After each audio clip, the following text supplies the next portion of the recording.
Gunderson, FBI veteran, former head of the regional office in Los Angeles. Is there a network of these satanic murderers in this country, do you allege? Based on information furnished to me by confidential sources and informants, based on interviews with dozens of survivors from the satanic operations through the years, satanic beliefs, etc., I can say that there is a network of these people across the country who are very active. They have their own rest and relaxation farm. They are in contact with each other. It ties in loosely to the drug operation, ties into motorcycle gangs, and it goes on and on. They have their own people who are specialized in surveillances and photography and in assassinations. After this commercial break, we're going to have the anatomy of a satanic crime, showing you why law enforcement has had such a difficult time coming to grips with the strange, shadowy world of satanic crime. Stay with us. The Finders, an organization in Washington, D.C., this CIA front. It's a covert operation. They're involved in international trafficking of children. After one of my lectures, here's about 2 years ago, this is why I changed my mind from and using the word loose-knit network to conspiracy. After one of my lectures, a gentleman came up and gave me a book. He said, Ted, in fact, that lecture was specifically on the McDonald case. Ted, here's what it's all about. Take this book and read it. And this is the book, folks. It's called Pawns in the Game. And it's by William Guy Carr. William Guy Carr had the same problem I did. He wanted to know what's going on in America and around the world. He was a Canadian, however. And as a result of his research, he wrote this book. So we have the Illuminati. Now, the Illuminati was established in 1776 by a fellow named Adam Weishaupt. In 1773, he was commissioned by one of the Rothschilds, House of Rothschild, to put together an organization called the Illuminati. And he culminated his work in May the 1st, 1776. If you'll notice, that's a communist holiday. Some of his goals, and the goals that he was commissioned to set up, there were 25 of them. And here they are right here. Here's the beginning of it right here. And rather than read each one of them, I'm going to summarize it, okay, because we got a lot of work to get into. Number one issue was men are inclined to evil rather than good. Number two goal and issue was to preach liberalism. Number three, use the ideas of freedom to bring about class wars.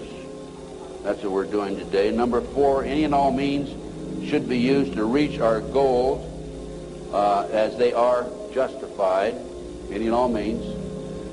Number five, their rights lie in force. We're talking about the Illuminati rights lie in force. Number six, the power of our resources must remain invisible until the very moment when it has gained the strength that no cunning or force can undermine it. And if you will notice, it's been very few people know about the Illuminati, so they have maintained their invisibility until most recently. Number seven, advocated mob psychology to obtain control of the masses. Number eight, use alcohol, drugs, moral corruption, and all forms of vice to systematically corrupt the youth of the nation. I mean, I don't need to document that one about South Central LA, CIA drug operations coming in there. Number nine, seize property by any means. We're seeing that on a daily basis. Farmers, businessmen, people who are arrested on nebulous charges, their property's being taken away from them. Number 10, deal with the use of slogans such as equity, liberty, fraternity into the mouths of the masses in psychological warfare. Number 11, dealt with war. Number 12, told those present that they must use their wealth to have candidates chosen to public office who would be obedient to their demands and would be used as pawns in the game by the men behind the scenes. The advisors will have been bred, reared, and trained from childhood to rule the affairs of the world. Number 13, control the press. If you heard my lecture yesterday on Oklahoma City, I documented that the mainstream media is being controlled.